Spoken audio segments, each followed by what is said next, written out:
Guys, welcome to Invert Aim, gaming news done differently. I'm Feisty, this is Ryan and Brendan, and guys, we're back for another episode. What have we been up to though? This week I've been playing a lot of Guild Wars 2. They released a new expansion. It's called Something of Fire, something like that. Really good. It's in my opinion, Guild Wars 2 is pretty much the best free-to-play MMORPG game in the world. The amount of content that you get for like a free-to-play game is nuts. So I think you have to buy the expansion, but really fun. Really fun. That and the new Magic set. New Magic set came out. It's really good. Magic the Gathering is my vice. So it's been good. What about you? Usual games. I've been still on that Destiny 2 gear grind. Nearly hit 280, so I'm getting there slowly but surely. PUBG still starving. Hashtag stay hungry on them chicken dinners. Still nothing. Still nothing. Last week I actually got, I think, over a Friday-Saturday period, I think I got 7 second places. Okay. So always the bridesmaid, never the bride in PUBG, sadly, but we'll get there. Have you tried a game where you land at the island yet? No. It's good fun. Just don't ship your boat when you get there, because then you can't get back. Don't put it on the land. Oh, okay. Yeah. So Hot tip. Hot tip. What about you, Miss? What have you been doing? I did something super shameful, which I never thought I would do. I bought Just Dance for the Switch. Oh, no. And just to give you a little bit of context, I have been booed off a DDR machine. I didn't think it was possible, but I am living proof that you can suck really badly at that kind of game. So I don't know what possessed me. I saw the sales sticker and here we Would are. you like to know a dirty secret? Oh, tell me. Do you remember Pump? So there's DDR and then there's Pump. Pump is the Korean one that has 5 squares. I used to be able to do some of the songs with invisible squares on and do them all up here. That was really good. Jesus Christ. It's like a cheat code. Yeah, I was really good at it. All right, first thing I want to talk about today. There is a map creator for Halo that's quite well known, named MultiLockOn. He actually picked up a job, pretty much the dream job for him, with a dev company. He was going to be making new Halo maps and stuff like that, so that's obviously the dream for him. I think it's with 383 Studios. 343 Studios, Ryan. 343 Studios, thank you very much, Brendan. And he's with them, and he picked up the dream job, left his current job, took a $10,000 pay cut, moved locations, got rid of his apartment, etc., etc., got there and pretty much got told a couple of days in that he will never work for that company ever, pretty much. He quoted saying, and he pretty much got fired straight away because they looked at the stuff that he'd said on the internet in the past, and that was it. He was out of there. So I guess the thing that I want to talk about is people getting angry, like this guy, online and maybe going nuts on the internet and not realizing that everything, even if you delete a tweet, it's still there. There's whether it be Facebook, whether it be Twitter, whether it be Instagram and all those types of things, it still exists even if you delete the tweet. And we're seeing it time and time again now where whether it be a streamer, whether it be a YouTuber, whether it be someone that wants to work in the gaming industry, they're losing all these opportunities because they're going nuts and rambling online and offending a company or something like that over the top of just saying like this game is bad, and then they're going back and they're just not getting jobs now. What do you think? Like, are you on this MultiLockOn guy's side, or do you sort of stand on the side of the company where obviously they're going to join and become part of this brand, whether it be forward-facing, whether it be sort of camera presence or back-end where they're creating this content? Like, do you think it's justified that they can go back and look through this guy's gaming history where he might be throwing some slander or doing that, you know, going to pwn you noob, a heap of curse words? You know, I've done it. Everyone's done it. Like, everyone's raged in a game and swore, and the amount of your mum jokes and abuse you hear in a game lobby is, you know, uncountable. But do you think that's justification to be potentially given the sack? So I think maybe I guess to expand on that, like given the sack, say it happened recently, yeah, I can completely understand, but maybe it was years back. See, I think the problem was he was giving the company and the franchise crap and saying about how badly they run the company or how badly they do the game modes and how badly the maps are created, etc., etc. He wasn't just being like, this game sucks or this map sucks. I think he was going into rather a bit more detail and saying how bad the company is as a whole. It's time and time again, right? I've seen even Blizzard post about it, right? Where you'll literally have people talking about something and they'll be like, you know, this company sucks, I hate Blizzard and all that sort of stuff. And then you'll see Blizzard tweet out just being like, hey, you know, we know if you've said stuff like that before, then if you try and go for a job for Blizzard, it's not going to help you. You know, and so I guess to answer your question, it goes back to the extent of the stuff that they sort of said, right? If they're threatening staff and stuff like that. So apparently he was writing sort of scathing and pretty abrasive things in Halo towards Halo community members, also about the development team. So he was obviously, he did his own sort of maps in the back end, but he was slandering the full-time staff, I guess, for under-delivering on his expectations. And the biggest one, I think, is as what you just mentioned. He goes, quote, "No one at 343 deserves their job," end quote. So he's pretty much just blanket statement of the whole company saying you're all crap. That was basically my question, is what kind of content he was saying, but the fact that he's openly slandering the business that he's going for, I mean, that seems like a little short-sighted if you are a famous games designer, which he is, you know, so... I think it's a silly move, and I think it's more, that's why I wanted to talk about this today. It's like, it might seem like a silly thing to talk about, but I think people really need to understand out there. There's multiple things, like I think you said before, there was a lady that worked for a company that was going to Africa, and she tweeted out, "I'm going to Africa, I hope I don't get AIDS." And then by the time she landed, she was fired, you said, right? So there's so many stories that you hear like that, where you've got people just doing these stupid things, right? And then thinking, oh, because it's a tweet or because it's on Facebook, there's going to be no repercussions, right? The gaming industry is still, especially in Australia, is still relatively small. For the most part, most people are going to know each other from different companies, right? So you can't be out there like tweeting out how much this company sucks or how much this media company sucks, in a sense of like ripping on the actual franchise itself if you want to try and move forward. There's a huge difference between, I think, insulting them and having criticism. I think that's the big line that people need to understand. So yeah, you can have an opinion about a game and not think that it's created perfectly, but when you start insulting the business culture and their work ethics and how they're going about it, and then almost publicly undermining them by saying how, like bullet points, how they've disappointed you, like, yeah. So how do you feel? I think it's completely justified for them to sort of sever this contract before it began. Like I feel bad for the guy to a degree, where you read the story and he quit his job, he packed up everything that was getting shipped across the country, he put a down payment on a new property and all that. So no doubt he's out of pocket a fair amount of cash. But at the same time, you gotta stand by your words and your opinions. Yeah, everything is out there forever. Like no matter what, one syllable, one word, one offensive picture or meme, like it's there. And prospective employers or people you might work with to a degree, whether it be like in gaming, let's say community managers or brands or management companies, they're going to vet everything. Like social media is now unofficially attached to your resumes. Yeah. They might not sort of mention that, but obviously they're going to vet you on Facebook, on your Twitter, on especially Facebook, whatever they can find you on. They're going to dig through that and see what kind of person you are.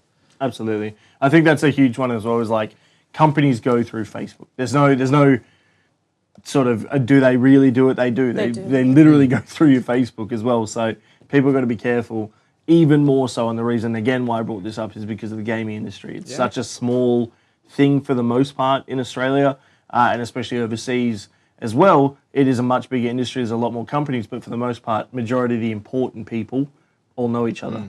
So don't be an idiot on the internet. People just need to realise, just because you have a global forum, it doesn't mean you should use it.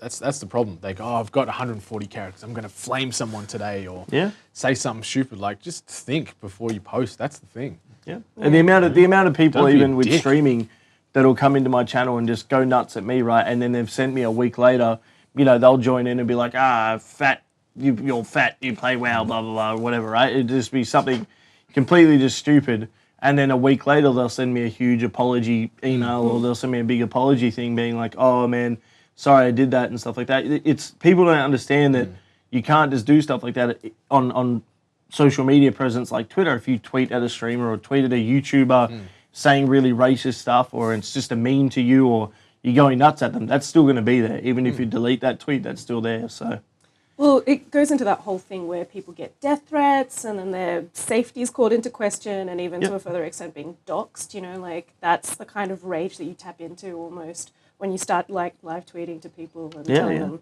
how stupid they are. So, yeah, you can see how a business doesn't want to be associated with that. Yeah, it's certainly not the first time. I don't think it's going to be the last time we hear about someone missing out on a big life-defining or changing opportunity due to their lack of awareness from years past, and it's fair enough. Yeah. So we're all sort of justified. We all think it's fair. Yeah. Yeah. Just don't be idiots. Don't be Is a it that dick. hard? Yeah. Don't be a dick. Yeah, I feel like that's just life advice. All right, so what I wanted to bring to the table today is, I guess, ripe off all the hype of this nostalgia trip that we've been going on the last 2 years. Atari have come back out of the woodwork, pun intended, I guess, and have confirmed that they are working on a console called the Atari Box. Here's sort of some of the, I guess, design images in question they've got going here. I'm skeptical about this as a whole. The price point, I think, for me is a little bit rich. They're looking to not only straddle that nostalgia trip where they're going to have asteroids and Space Invaders and all that kind of retro titles on sort of the console itself, but they're also making this thing strong enough to run PC-based titles as well. So they're trying to have their cake and eat it too. They're trying to appeal to not only the kids of the 80s or the 90s or maybe just late adopters, but then they're also trying to get the current gen and be like, hey man, you might be able to play Overwatch on this thing or Title X or whatever it might be. Price point, it's speculated to be between 250 to 300 US. So you think of the SNES Mini, the NES Mini, they're $99 and $129 respectively. So it's damn near triple the price. Do you think this thing's got legs? Do you think it's going to do well? Do you guys play Atari? What's your opinion? Do you think this is just another dart at the board trying to land on something? I'm looking at this and it looks like the console who's trying to be the cool dad. It's like, hey guys, what are you playing? You play the video games? I am down with the video games. And it's like, please stop. Like, why not just do what you're good at, Atari? Like, cash in. The reason the NES and the Nintendo classics are working so well is because they look like the original consoles. They're not trying to be or pretend to be anything that they're not. It's pure nostalgia, almost cash grab. Then, we know we're on board. And it's that kind of upfront honesty that I'm down with. This, I'm like, are you a knockoff? Like, have I seen you down at, like, Big W in the, Christmas stuffer section? Like, that's kind of what this is giving me. It looks like a grey import, and it's like Atari spelled like ATAREE or something like that. Like, Who gives a shit about this piece of crap? That's my answer. Honestly, man, there is nothing that is out on Atari that I can't download on my phone right now. If I want to play Pong, if I want to play Space Invaders, what else is there? a whole slew of titles, depending on what you want. I can download every single one of them on my phone right now for free, right, and play it on my phone. Would you play some of your sweet PC titles on your new Atari? No, I'm not going to play it on some $250 wooden It's not wood. Yeah, so I'm so disappointed by this. It's not wood. It looks like it's wood. It's plastic with the wood paneling, so it's trying to be hip.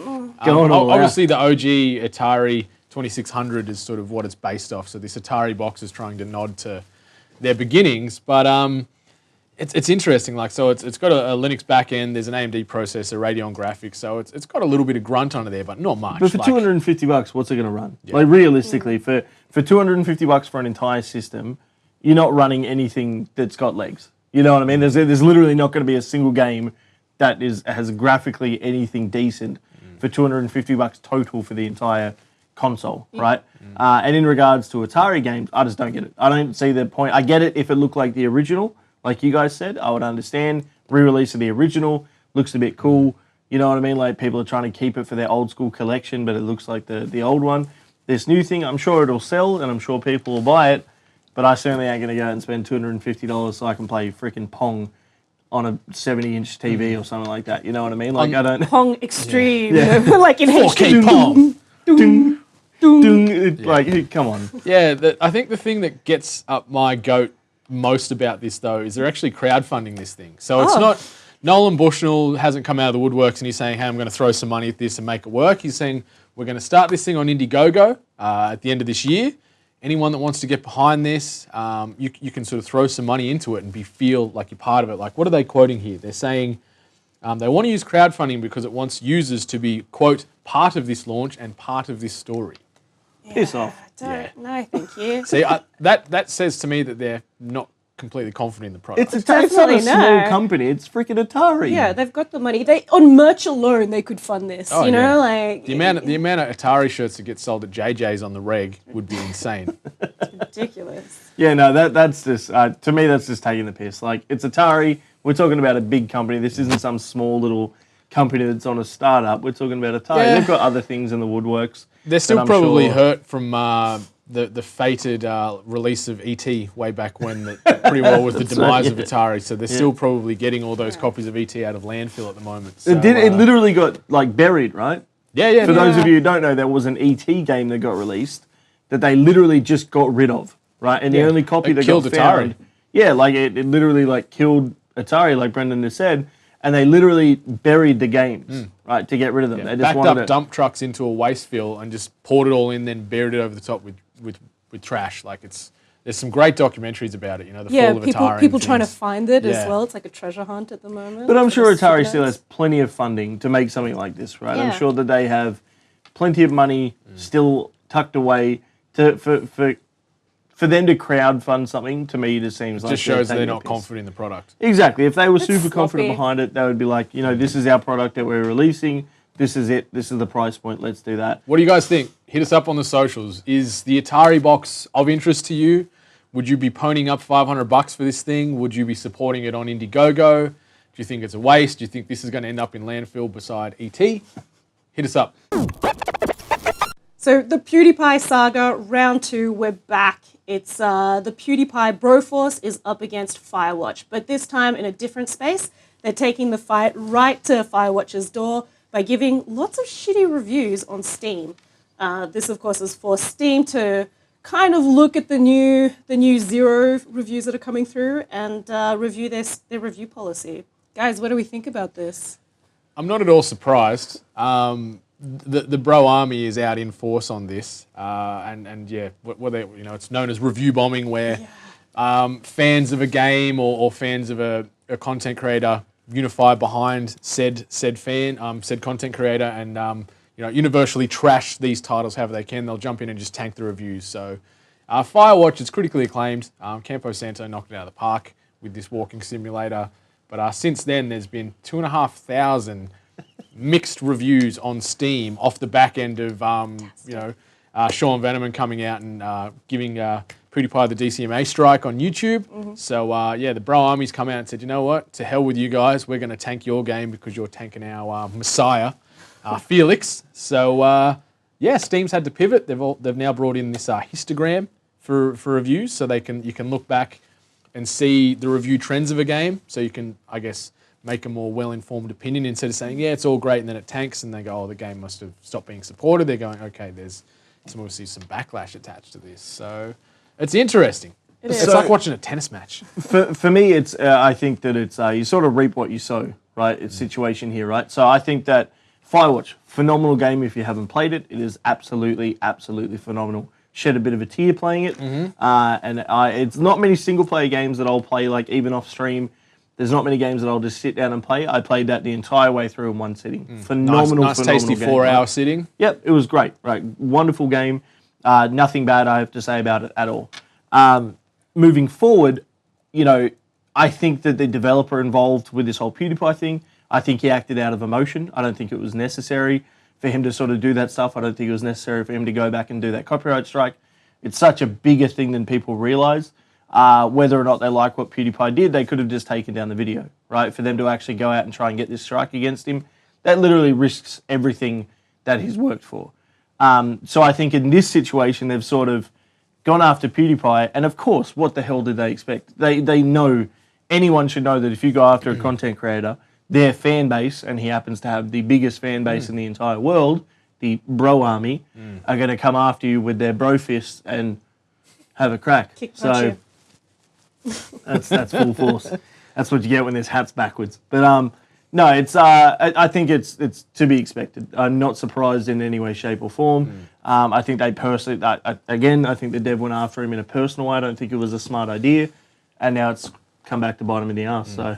I do think it was a knee-jerk reaction on both sides, Yep. and this is the result that we've gotten. But having said that, despite all the zeros and the negative reviews, I think the really good thing to come out of this is that Steam have reviewed their review policy, and the histogram, I think, is a great idea. So, as you said, if a patch comes out and then all the reviews start tanking, that's actual quantifiable data that developers can start using. So, Will you look at the histogram? Because I won't. I will, because obviously Steam, the way it worked up until then is it shows you the most recent reviews, and it'll give you mixed reviews, good reviews, bad reviews, whatever the the sort of subtext of it is.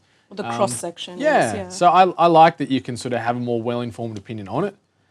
The fact that it's just going to give you that raw data for weeks, months, however long the game's been out, you can have a bit more of a well-refined opinion. And I think this will tie into games that are typically online based as well, where maybe it releases to a bit of a shitstorm.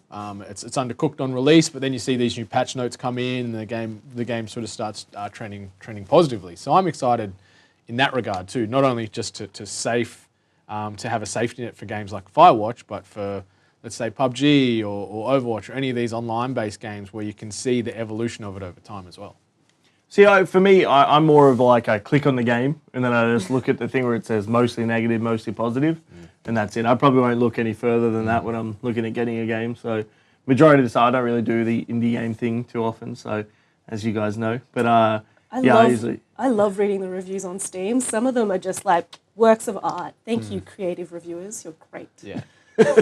Some people take it real seriously, though. Some of them are really good, and they make me laugh and cry. Yeah, they're like these big War and Peace novels about them. But then you look at and it'll be like a 98-cent game. Yeah. Some of the ones that Firewatch has copped recently was, "We'll never buy this game. Welcome to the blacklist. Campo Santo uses political correctness. Flag this game shit." All this stuff. Like, So that gets me. Like, how can you review a game that you don't have in your library? Like, to me, that makes no sense. Yeah, I think that's the next thing they need to work on too. Absolutely. 100%. It's an interesting concept. Like, again, going back to what I said earlier, I understand sort of why people are going nuts. I don't think it's justified. I don't think anyone should do it. But it's something that we've seen happen time and time again. I've seen a long time ago, I saw quite a relatively smallish to medium-sized streamer go at a really big streamer, and then obviously the big streamer didn't want anyone to do anything. He even told people, please, just leave him alone. Don't worry about it. Just ignore it. Next minute, they literally went to that medium-sized streamer / YouTuber's channel and downvoted every single one of his videos. Literally tens of thousands of people just downvoting all his stuff. But it's sort of like, the big streamer asked people not to do that, and it didn't matter. It was past that point. They really wanted to stick up for him, and that he has like a very loyal base of people. Yeah. And the other guy literally had to take the up or down bar off his YouTube videos because people were just downvoting everything that he did. And so it's like, it sucks, and that should never happen to someone, especially when the biggest streamer is saying just leave him alone, and you've got multiple people just being like, just forget what he said. But the damage is done. You got to take that consequence. So maybe it's the same sort of situation here. To be fair, Felix did release a tweet saying that he didn't want people to act on this. He's like, look, I like the game, I stand by it, just leave it alone. I think if he was to do the opposite, though, I think he can get in trouble. Yeah. If he tells people to actively this makes him like good guy Pewdie Pie, it's a smart move. He's many things, but I don't know about good guy. No, but in this instance, he comes off pretty well. So. Yeah, I don't know. I don't really like the way that Firewatch handled it. Even as someone that loves the game, I think it's a phenomenal game. Like I said, I really don't think that they acted accordingly as individuals. I don't think that they did the right thing. I think they acted way too much on emotion and sort of went after him publicly, and then doing that copyright strike. And sort of really, they're sort of reaping what they sow right now. Yeah, so. It was poorly handled from top to bottom. So that's it this week from us at Invert Aim. HR and social media, has it gone too far? The Atari, are you going to pick up this shitbox or are you going to leave it alone? And of course, Pewdie Pie versus Firewatch round 2. Where do your loyalties lie? Let us know at Invert Aim. I've been Feisty Cuffs, this is Ryan, and this is Brendan, and we'll see you guys next week. Adios. Much love.